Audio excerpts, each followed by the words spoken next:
아멘. 예. 오늘 하나님의 은혜가 여러분 모두에게 풍성하게 임하시기를 바랍니다. 총회 주제도 시대와 상황에 맞춰가지고 주제를 정하고 표를 정한다고 그랬죠. 그래서 지금은 가장 교회가 새롭고 세상을 이롭게 하는 것이 필요하다, 그런 인식을 하면서 표를 정한다고 그랬어요. 목사가 설교를 할 때도 그냥 시대나 상황의 현실에 너무 동떨어진 그런 것보다도 오늘 다음 주일에 어떤 말씀을 본문으로 정해서 설교를 할까 할 때도 현실적이고 또 상황적으로 시대하고 잘 맞는 이제 그런 것들을 마치려고 했어요. 그리고 하나님께서 지금 여기 오신다면 우리 교회, 우리 성도들에게, 한국 교회에게 하시고 싶은 말씀은 무엇일까, 이런 것들을 생각을 하면서 말씀을 준비하죠. 그래야 현실성도 있고 또 적합하기도 하고 이제 그렇단 말이죠. 지난 주일날 운행을 갔다 온 우리 우리 아내가, 집사람이 쪽지를 하나 가지고 왔어요.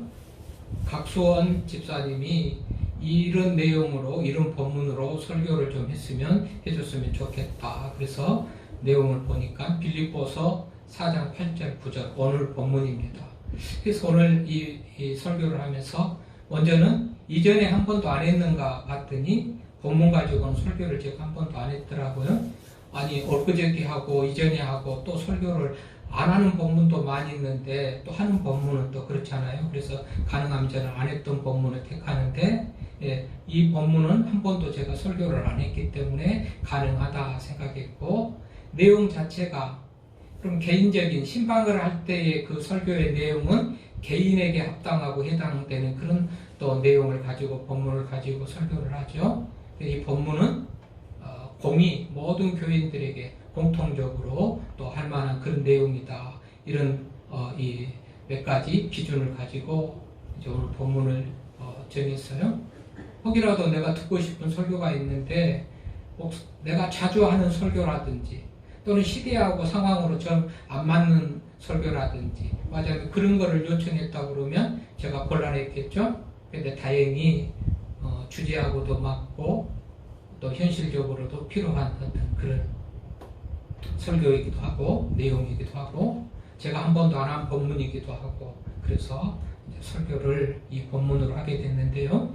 각수원 집사님이 빌립보서 4장 8절 9절로 그렇게 설교를 요청해서, 지금까지 제 처음 있는 경험이고 다른 데서 들어보지 못한 그런 경험인데, 본문 요청한 본문으로 설교를 준비를 했어요. 그래서 오늘은 보면 6가지 윤리 덕목이 나와요. 윤리. 그래서 이렇게 해라. 이 6가지 덕목. 아예 또 구절을 중심으로 다음에는 이 덕목을 가지고 행했을 때 어떤 은혜가 주어지는가, 아예 다음 주일까지 연속적으로 2번 이 본문을 가지고 설교를 해야 되겠다. 그렇게 정했어요. 여러분, 향상교회 담임하는 정주채라는 목사님이요, 한국 교회들을 진단을 했어요. 한국 교회를 나름대로 진단을 해가지고 그 진단한 내용을 무엇이 한국 교회를 이 지경에 이르게 한 것일까라는 제목으로 보고서를 냈어요. 무엇이 한국 교회를 이 지경에 이르게 했는가. 그리고 그 정주채 목사님이 내린 결론은 성장주의, 그 다음에 실천적 무신론, 그 다음에 도덕적 무관심, 맞아요. 도덕적 무관심과 불감증, 이런 것들이 결국은 한국 교회를 이 지경에 이르렀다. 이 지경에 이르렀다는 것은 우리가 교회를 새롭게 하자 할 정도로 지금 이 지경에 이른 것이죠. 그래서 이 정주채 목사님 말하는 것은 보면 성장주의, 교회가 성장하는 건 마땅하고 당연하지만 그것이 전부이고 그것이 목적이 돼버린 그런 상황. 그래서 교회의 사명까지도 잃어버리고 저버리고, 교회의 사명을 균형 있게 골고루 이렇게 해나가야 될 텐데, 교회의 사명이 여러 가지잖아요. 가르치고 전파하고 섬기고. 그런데 말하자면 어떤 전파하는, 이게 성장이라는 것은 주로 이제 이런 것에만 두니까 이게 이제 성장하는데 목적만 두니까 여러 가지 그야말로 이 어떤 세상적인 어떤 방법이라고 할까요? 이런 어떤 그런 것들이 동원되면서 이제 많은 문제가 생겨가지고 이런 한국 교회의 현실이 돼버리고 말았다. 이걸 성장주의를 말하고요. 두 번째는 뭐라고 했어요? 실천적인 무신론. 그러니까 행동이 없는 믿음을 말하는 거, 실천이 없는 그런 믿음. 그러니까 무신론적인 그런 믿음. 소위 행동이 없는 믿음. 이것 때문에 한국 교회가 이렇게 됐다. 하나님을 믿는다고 그래요. 그런데 믿는데 하나님을 믿는다는 그 믿음의 대상인 하나님에 대한 걸맞는 그런 어떤 행동이 없는 것이죠. 하나님의 나라를 있는 것을 믿으면서도 하나님의 나라가 있는 것 같은 실체야 하는 그런 어떤 그 모습으로 살지 못했던 그것, 결국은 이것이 한국 교회 오늘에 이르게 한 원인이다. 그런 얘기를 하고요. 도덕적 불감증 말이죠. 도덕적 불감증. 여기저기에서 많은 문제가 있고 이런 어떤 개선점이 있고 비판이 있는데도 어떻게 하면 이것을 말하자면 회복하고 회개하고 바르게 할까라는 것보다도 그러는가 보다 너나 나나 너도 그렇고 나도 그렇고 불감증이라는 거예요. 그래서 하나님의 은혜, 하나님의 용서, 하나님의 사랑만 비중을 크게 많이 두고 우리가 무슨 잘못이 있고 허물이 있더라도 하나님의 무한하신 사랑과 그 용서는 우리를 용서한다, 사랑한다 그런 것만 생각하지 철저히 죄에 대해서 회개하고 하는 이런 모습이 없는 도덕적 불감증, 실천적인 무신론, 성공주의 이 교회 안에 있는 이것이 결국은 오늘의 한국 교회가 되게 한 원인이다. 그래서 이것들을 말하자면 바꿔야 된다, 변해야 된다, 뭐 이런 얘기를 하는 것이죠. 아멘. 그래서 오늘 이 앞으로 살펴볼 6가지 윤리 덕목, 무엇이든지 참되고, 무엇이든지 경건하고, 무엇이든지 옳고, 무엇이든지 정결하고, 무엇이든지 사랑받을 만하고, 무엇이든지 칭찬받을 만한 이 6가지 덕목, 이것이 바로 한국교회를 새롭게 하고 한국교회의 신뢰를 회복하고 땅에 떨어진 교회의 영광을 회복하는 길이다. 이렇게 생각이 돼서요. 오늘 말씀을 준비를 했어요. 자, 보십시다. 오늘 말씀에 보니까 시작을 8절의 시작을 끝으로 형제들아. 끝으로 마지막으로 결론적으로 하는 말이죠.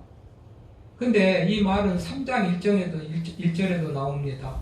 빌립보서 3장 1절에 보니까 끝으로 또 나오죠.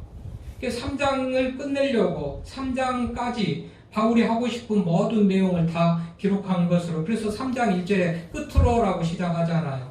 성경을 봐보십시오. 끝으로.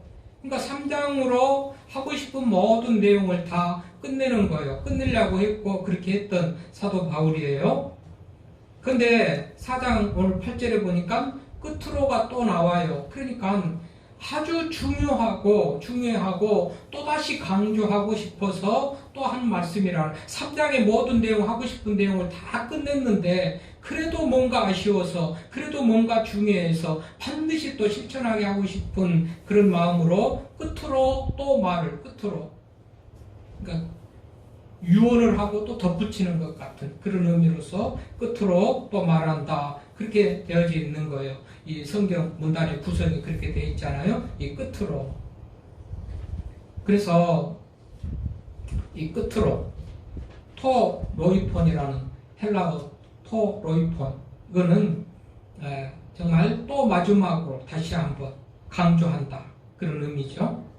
지금까지 한 말을 또 아주 핵심적으로 요약해가지고 3장, 4장에서 했던 3장의 끝으로 하려고 했던 그 말과 4장에 덧붙인 모든 말들을 다시 요약해가지고 다시 한번 끝으로 말한다. 얼마나 중요하면 그랬을까요? 얼마나 중요하면 그랬을까?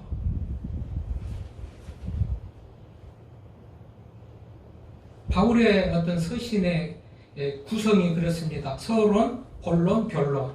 서론, 본론은 교리, 노마서가 극명하게 그거를 말하고 있고요. 노마서 1장에서 11장까지는 하나님이 어떤 분이고 예수가 어떤 분이고 어떻게 인생이 구원받고 인생은 어떤 존재고 이런 것을 다 말해요. 소위 교리 부분을 다 말해요. 로마서 11장까지 1장에서 11장까지 그리고 12장에서는 이제 삶의 실천적인 부분을 얘기를 하는데 바울의 대부분의 서신이 그런 구조로 되어 있는 것 같이 이제도 또 빌립보서를 쓰고 3장, 4장 전반부까지 다 모든 것을 마치고 또 마지막 끝으로 윤리적인 부분을 강조하고 있다. 이렇게 성경의 구성이 됐다는 것을 여러분들이 이해하시고 그렇게 말씀을 읽을 때 이것은 아주 매우 결론이면서 강조하고 중요한 부분이었다는 것을 알 수가 있습니다.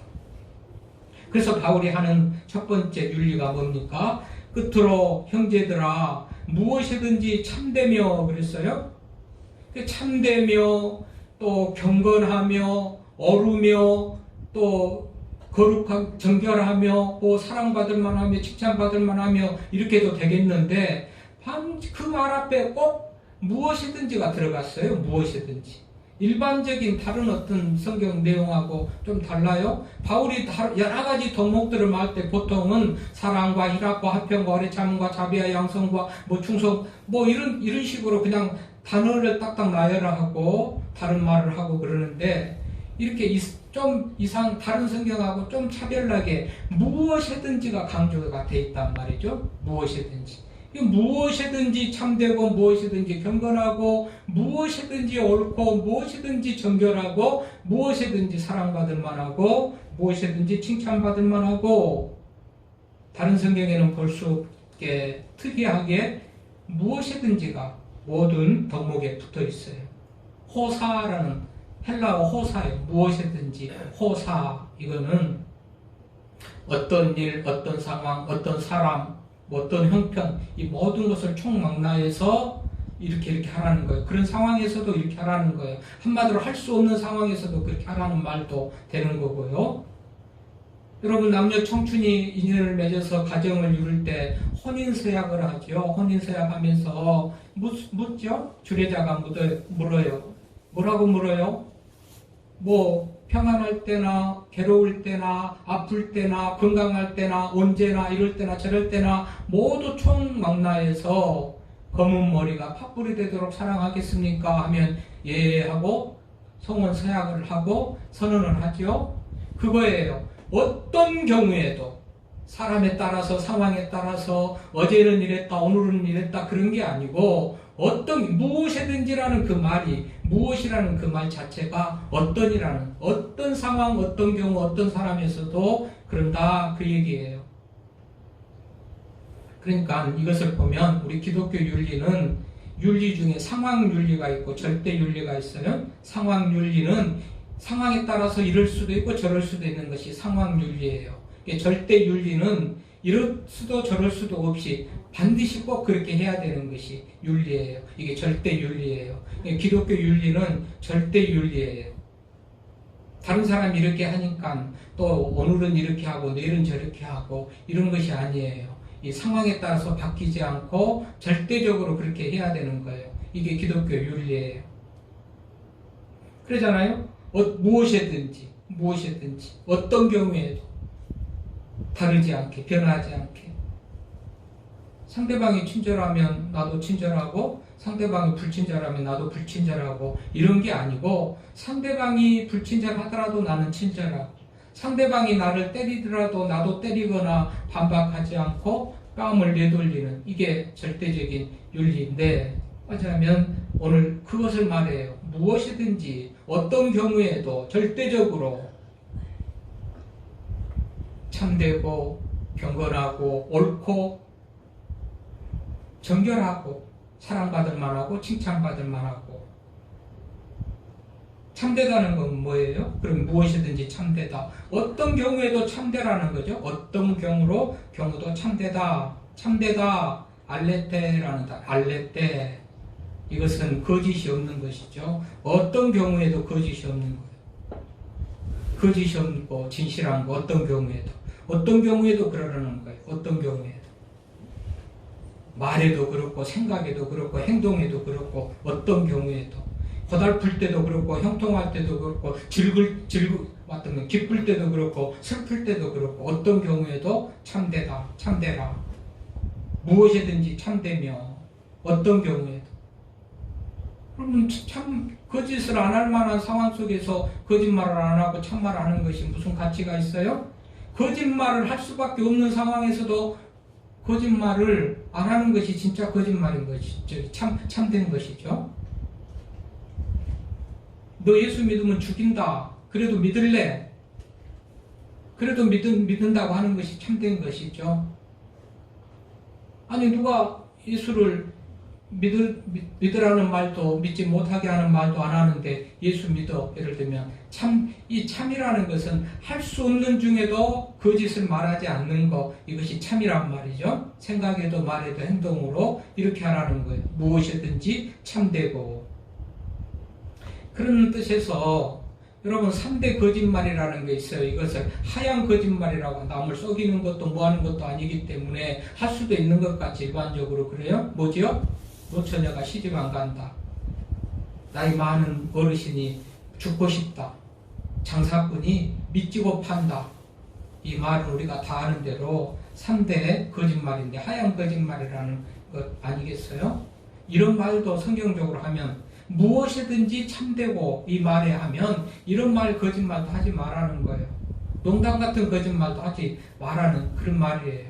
무엇이든지 참된다. 그 말 자체가요. 무엇이든지 참되라. 두 번째는 뭐라고 그래요? 무엇이든지 경건하며, 경건하다. 셈나라는 헬라어인데 셈나, 이 말은요 하나님 앞에서 사는 거예요. 하나님 앞에서 사는 것 같은 삶, 이게 경건입니다. 하나님이 누굽니까? 머리털까지도 쉬시는 하나님을 인정하면서 그 하나님을 의식하면서 하나님 앞에 있는 것, 나를 감찰하시는 하나님 앞에 있는 것 같은 삶으로 사는 것, 이것이 셈나, 이것이 곧 경건하다는 거예요. 하나님 앞에서 사는 것, 경건하라. 감찰하시는 하나님 앞에 사는데 우리가 얼마나 행동 조심, 말 조심 그렇게 하겠습니까? 네. 하나님의 심판을 항상 의식하면서 나를 감찰하시는 현미경을 가지고 나를 둘러보듯이 살펴보듯이 다 사차시 보시는 그 하나님 앞에서 조심스럽게 사는 것, 이것이 경건, 셈나라는 말이란 말이죠. 이건 무엇이든지 그렇게 경건하라고 사도 바울이 말해요. 디모데후서 3장 5절에도 그렇죠. 경건한 것이 없으면 참 신앙이 아니다. 디모데후서 3장 5절에. 또한 디모데후서 4장 7절에 보면 망령되고 허탄한 신화를 버리고 오직 경건에 이르기를 연습하라.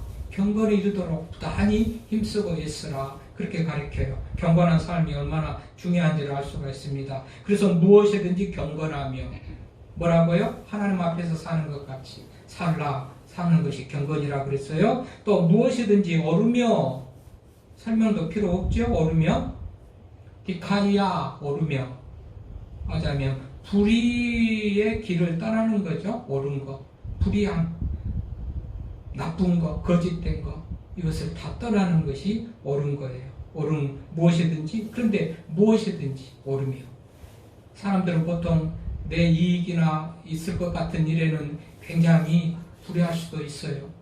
내가 불리하고 어떤 손해볼 상황 같으면은 굉장히 불의할 수도 있어요. 그러나 그런 상황에도 그 말이에요. 내가 불의한 것 한번 해가지고 수천금 만금이 생긴다 할지라도 모든 것이라고 그랬잖아요. 모든 것에는 바로 모든 것이 다 포함돼요. 어떤 경우에도 다 오르며. 또 모든 일에 정결하며 그랬어요. 정결하다. 하그나라는 단어인데 정결한 재물, 하나님 앞에 드려지는 재물에 쓰여지는 그런 어떤 용어라고 그렇게 해석을 해요. 하그나, 정결. 그러니까 하나님 앞에 드려지는 거, 지난주에 막 흠 없어야 된다고 했잖아요. 하나님 앞에 드려지는 재물의 첫째 조건이 흠 없는 거예요. 이 하그나라는 말이 모든 것이 정결하다. 그럴 때 이게 바로 하나님 앞에 드려지는 재물, 하나님께서 연락할 만한 그런 재물, 우리 스스로는 하나님 앞에 드려지는 거룩한 산 재물이죠. 그러니까 우리들이 그렇게 정결해야 되겠고, 정결해야 되겠다. 우리가 성전이라고도 말하죠. 성령의 전인 것을 알지 못하느냐. 고린도서 1장에. 그러니까 성령이 임할 수 있는 정결함도 가져야 되고 하나님 앞에 연락될 수 있는 제물로서의 정결함도 가져야 되고 어떤 모양이라든지 우리는 정결해야 된다. 정결한다. 어느 정도요? 하나님 앞에 드려지는 흠없는 제물 같은 정결함. 바울은 그것들을 우리들에게 지켜야 될 윤리 덕목으로 그렇게 지금 말하고 있어요. 무엇이든지 정결하며 다음이 뭐예요? 무엇이든지 사랑받을 만하며. 여러분 일반적인 말로는 뭡니까? 사랑하며 무엇이든지 사랑하며 이러는 것이 보통 해왔던 다른 성경의 다른 성경 다른 구절의 말로 하면 무엇이든지 사랑하며 그러는 것이 맞을 것 같은데요. 본인이 무엇이든지 사랑받을 만한 사람이며 그렇게 되라는 거죠. 무엇이든지 사랑받을 만하며 무엇이든지 사랑받을 만하며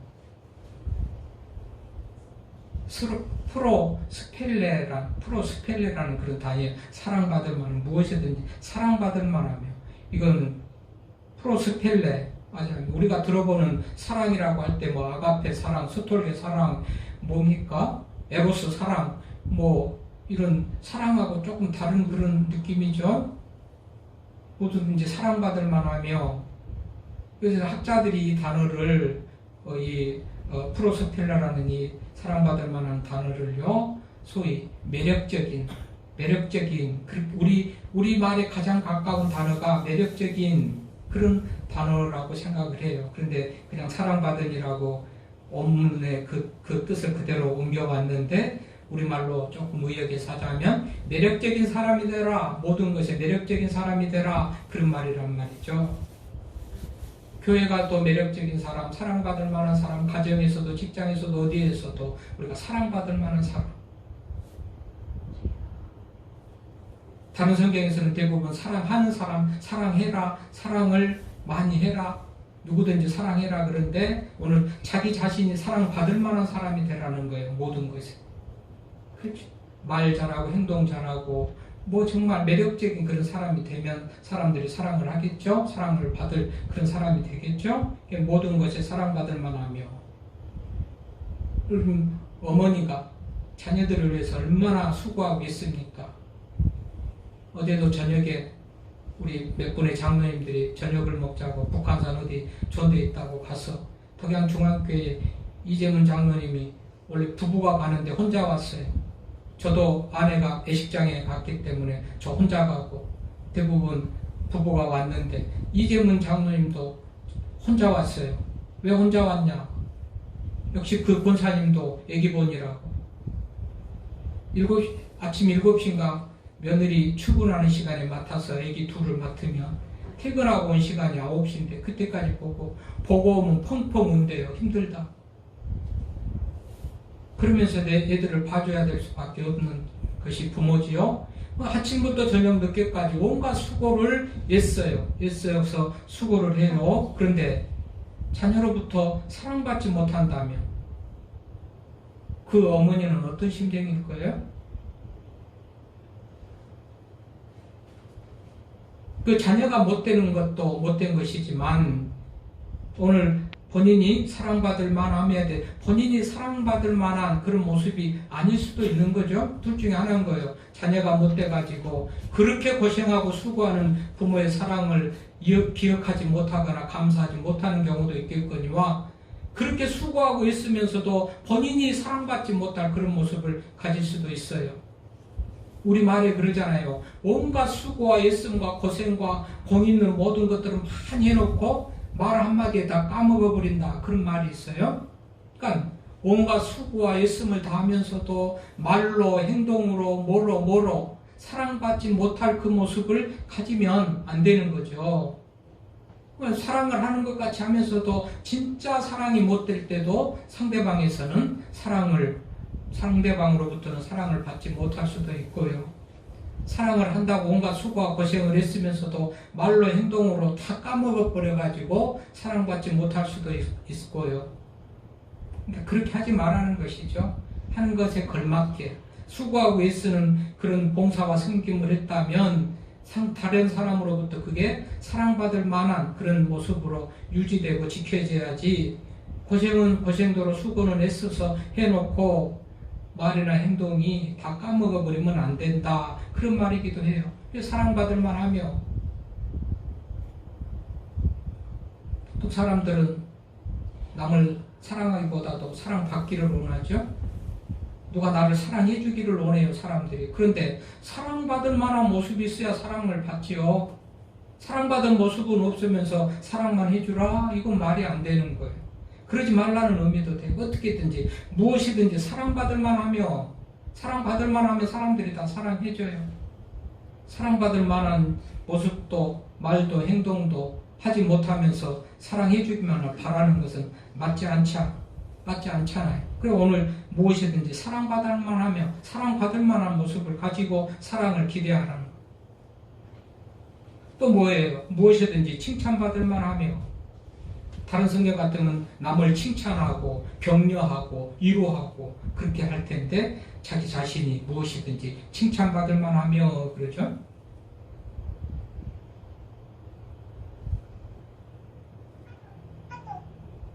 오늘 이 말씀 6가지, 소위 절대적인 윤리, 참되라, 경건해라, 옳아라, 정결해라, 사랑받을 만해라, 칭찬받을 만해라, 6가지.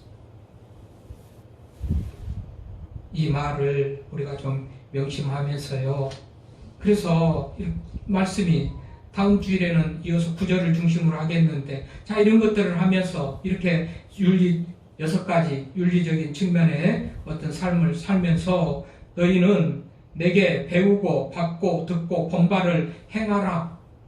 바울이 이렇게 가르쳤잖아요. 바울이 지금도 말씀을 통해서 빌립보 교회에 가르치잖아요. 바울에게 빌립보 교회는 참으로 사랑했던 그런 교회죠. 생각할 때마다 항상 빌립보 성경이 빌립보서가 기쁨의 서신이다 그러죠. 왜 기뻐요? 교인들이 그렇게 잘하니까 기쁜 거죠. 그런 교인들에게 바울이 이렇게 말씀을 가르쳤잖아요. 그러니까 내게 배우고 받고 듣고 본바를 행하라. 그리하면 평강의 하나님이 너희와 함께 계시리라 그랬어요. 지금 이런 것들을 6가지 윤리를 바울이 지키라고 말하잖아요. 무엇이든지 6가지 다 말하죠. 무엇이든지 참되고, 무엇이든지 경건하고, 무엇이든지 옳고, 무엇이든지 정결하고, 무엇이든지 사랑받을 만하고, 무엇이든지 칭찬받을 만하고, 이것들을 바울이 지키고 가르치고 바울도 행했고 바울이 본을 보여줬으니까 이것을 행하면 평강의 하나님이 너희와 함께 계시리라 그랬어요. 그러니까 보십시오. 여러분, 우리는 아무것도 하지도 않으면서 말씀을 들으면서도 듣기만 하고 행함도 없으면서 바울이 가르치는 거 보고 든 거 아무것도 행하지도 않으면서 하나님의 평강의 은혜만을 바라는 그런 모습을 가졌다면 회개해야 되겠죠? 행해야 준다고 그랬잖아요. 행하는 자들에게. 그런 의미에서 내가 뭐 삶이 고달프다 힘들다 맞아면 정말 왜 이렇게 정말 이 절망적인가, 그런 것에 대해서 하나님에게 대해만 원망하고 하나님이 사랑이 없거나 능력이 없거나 이렇게만 생각하지 말고 내 모습은 얼마나 사랑받을 모습으로 행하는가라는 삶을 돌이켜볼 필요가 있죠. 돌볼 필요가 있죠.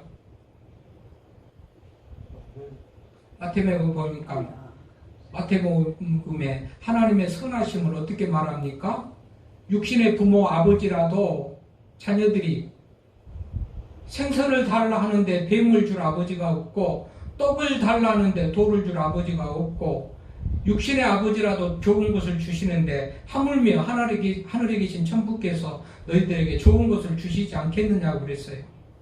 하나님은 전능하시고 선하시고 좋으신 아버지니까 우리들에게 온갖 좋은 것을 주시기를 원하셔요.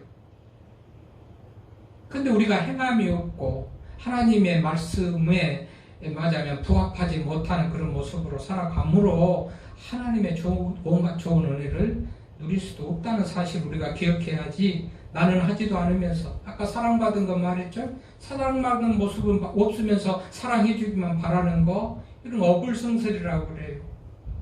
여러분 하나님의 은혜를 입고 싶으면 하나님께서 약속하시잖아. 일이 하면 행하면 하나님께서는요 무조건적으로 구원의 은혜는 어떻게 보면 무조건적으로 주는 선물이에요. 내 영혼이 구원 얻고 하나님의 백성이 되고 자녀가 되는 것은 무조건적인 어떻게 보면 하나님의 은혜이고 사랑이에요. 그러나 삶 속에서 누려지는 평안함이나 형통함이나 부요함이나 건강함이나 이런 것들은 우리의 행동과 무관하지가 않아요. 그래서 행하면 평강의 은혜를 주시겠다고 그런 거예요. 그런 의미에서 오늘 6가지, 그래서 제목이 행해야 할 6가지 윤리, 그렇게 제목을 정했는데, 여러분 어떻게 하나님은 늘 하나님의 수준에 맞는 완벽함보다도 노력하고 수고하고 애쓰는 것을 보실 거예요. 네가 그런 시간이 없는 중에도 시간을 내려고 하는 거, 물질이 없으면서도 드리려고 하는 거, 그러니까 하나님께서는 이런 마음을 봐시고 다 하셔요. 감찰하시는 하나님이니까. 여러분 나는 어느 수준에 어떻게만큼 할 수가 없어서 못하겠다가 아니고 내가 할 수 있는 최선을 다하는 것을 하나님이 기뻐하실 줄 믿습니다. 그러므로 오늘 6가지 항목 윤리를 기억하면서 모든 일에 어떤 상황 어떤 경우 어제나 오늘이나 변함없이 힘들 때도 어려울 때도 건강할 때도 아플 때도 무엇이든지 참되고 또 경건하고 오르고 정결하고 사랑받을 만하고 칭찬받을 만한 모습으로 살아갈 수 있기를 바랍니다. 하나님 아버지 감사합니다.